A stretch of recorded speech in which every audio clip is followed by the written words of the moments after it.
Dalam setiap masyarakat, terdapat tradisi yang merupakan kebudayaan yang telah dimiliki oleh masyarakat tersebut. Tradisi yang dimiliki oleh suatu masyarakat mengalami perkembangan.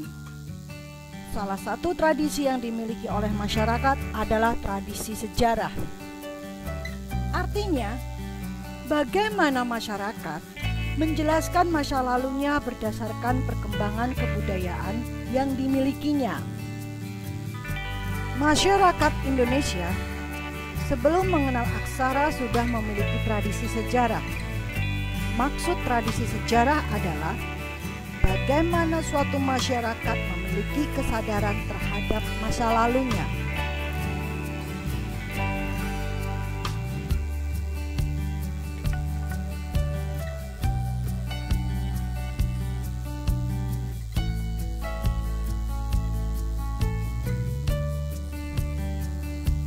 Alam pikiran masyarakat yang belum mengenal tulisan berbeda dengan masyarakat yang sudah mengenal tulisan. Kehidupan manusia memperlihatkan adanya suatu kesinambungan waktu. Kesinambungan ini terlihat dalam tahap-tahap kehidupan manusia. Misalnya, mulai dia dilahirkan, masa kanak-kanak, masa dewasa, dan sampai orang tua. Dalam kesinambungan waktu itulah nampak terjadi perubahan-perubahan dari satu tahap ke tahap lainnya. Perubahan-perubahan yang terjadi dalam diri masyarakat dapat menjadi pengalaman hidup masa lalunya.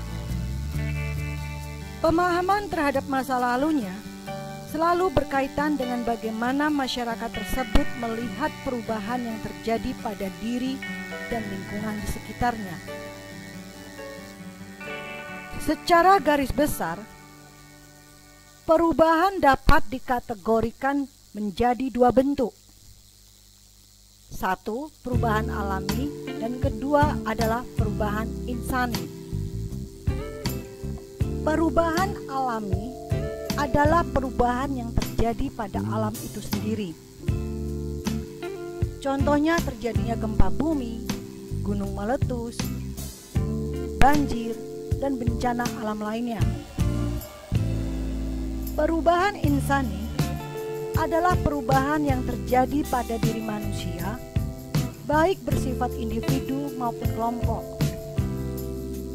Contohnya, kelahiran, terjadi peperangan, dan lain-lain. Masyarakat yang belum mengenal tulisan atau pada masa praaksara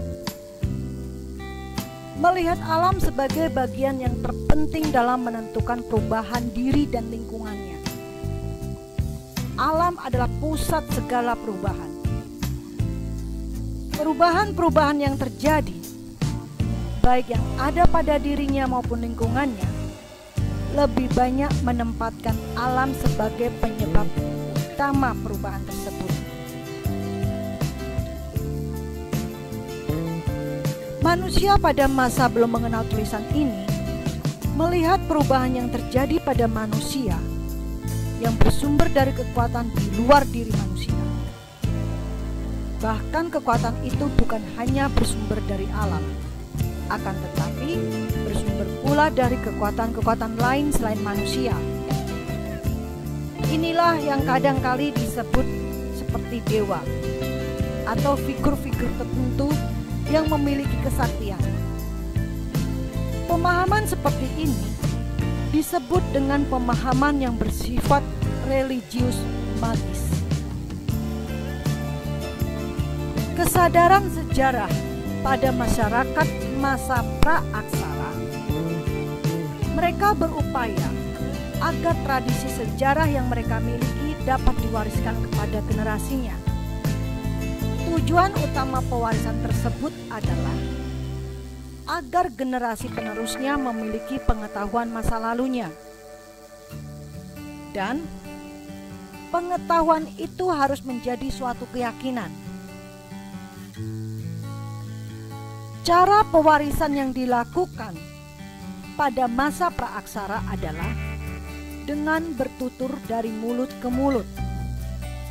Hal ini dilakukan karena pada masyarakat yang belum mengenal tulisan tidak meninggalkan bukti sejarah dalam bentuk peninggalan tertulis.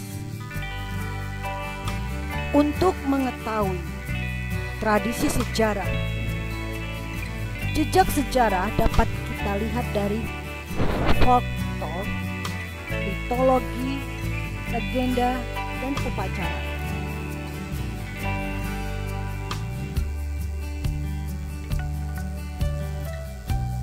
Folklore adalah sebagian kebudayaan suatu kolektif yang tersebar dan diwariskan turun-temurun. Di antara kolektif macam apa saja, secara tradisional dalam versi yang berbeda, baik dalam bentuk lisan maupun contoh yang disertai dengan gerak isyarat atau alat pembantu. Mitologi merupakan cerita prosa rakyat yang dianggap benar-benar terjadi serta dianggap suci oleh yang mempunyai cerita. Legenda adalah cerita rakyat pada zaman dahulu yang ada hubungannya dengan peristiwa sejarah. Dan yang terakhir, untuk mengetahui tradisi sejarah, jejaknya dapat kita lihat dalam upacara. Upacara pada dasarnya merupakan bentuk perilaku masyarakat yang menunjukkan kesadaran terhadap masa lalunya. Melalui upacara, kita dapat melacak tentang asal-usul baik itu tempat, tokoh, sesuatu benda, kejadian alam, dan lain-lain. Contoh upacara tersebut adalah upacara atau semacam perayaan penghormatan terhadap Dewi Sri yang hidup di masyarakat daerah pertanian. Cerita Dewi Sri adalah cerita tentang asal-usul padi. Tradisi sejarah masyarakat Indonesia berkembang pula pada masa aksara, yaitu masa ketika masyarakat Indonesia sudah mengenal tulisan. Pada masa aksara, tradisi sejarah direkam melalui tulisan sehingga lahirlah rekaman tulisan. Rekaman tertulis ini pun tumbuh dan berkembang melalui pewarisan dalam masyarakat. Rekaman tertulis tersebut disebut dengan naskah. Naskah-naskah di Indonesia banyak bertebaran di berbagai daerah. Bahasa yang digunakan pada umumnya bahasa daerah asal naskah itu ditulis, seperti bahasa Sunda, Jawa, Bugis, Melayu, Aceh, Minang, dan sebagainya. Banyaknya naskah yang bertebaran di berbagai wilayah Indonesia menunjukkan bahwa bangsa Indonesia memiliki kesadaran sejarah yang sangat tinggi. Sebutan untuk naskah-naskah tersebut antara lain adalah babat, tambo, hikayat, dan kronik. Bukti bahwa bangsa Indonesia memiliki kesadaran sejarah yang tinggi ditunjukkan oleh banyaknya karya naskah yang bersebaran di daerah-daerah Indonesia. Naskah-naskah tersebut merupakan bagian awal dari perkembangan penulisan sejarah di Indonesia. Beberapa sebutan untuk naskah-naskah yaitu ada babat, hikayat, kronik, tambo, dan lain-lain, termasuk dalam kategori historiografi tradisional. Hal ini berbeda dengan historiografi modern. Ciri utama historiografi modern dan yang membedakan dengan historiografi tradisional adalah penggunaan fakta.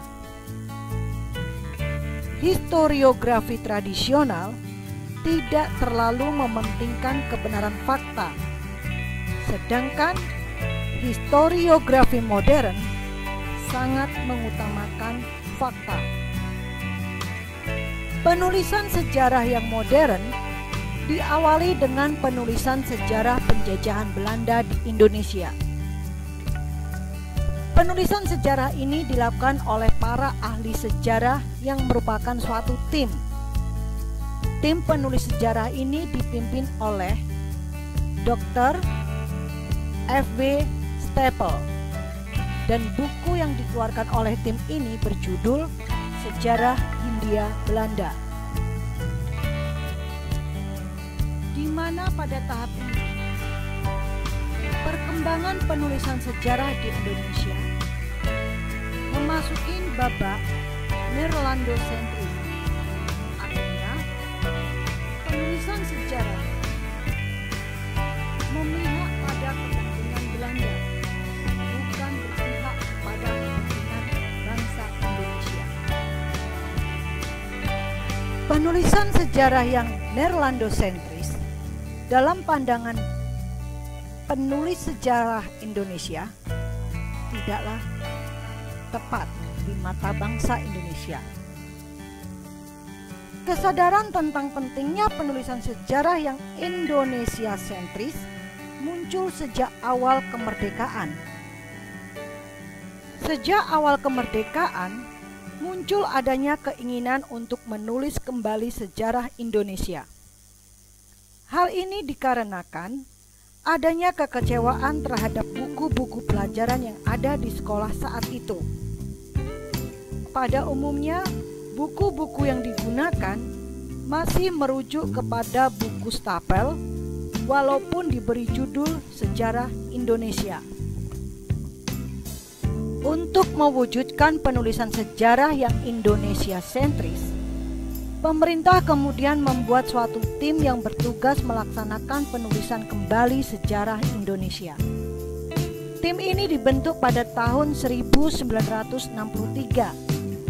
Akan tetapi, tim ini tidak dapat melaksanakan tugasnya dikarenakan terjadinya ketegangan sosial dan krisis politik negeri kita pada saat itu. Semangat penulisan sejarah yang Indonesia sentris muncul kembali dalam Seminar Sejarah Nasional kedua di Yogyakarta pada tahun 1970. Seminar ini relatif lebih berkualitas dibandingkan dengan seminar yang pertama. Hal ini dikarenakan mulai adanya generasi baru sejarawan yang mempresentasikan kertas kerjanya. Pokok pembicaraan sudah mulai mengarah pada periodisasi sejarah Indonesia, yaitu mulai dari periode prasejarah sampai dengan periode yang paling modern. Kegiatan seminar tidak berhenti sampai seminar sejarah yang kedua.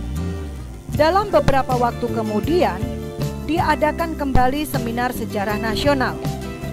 Seminar sejarah nasional yang ketiga di Jakarta pada tanggal 10 sampai dengan 15 November 1981.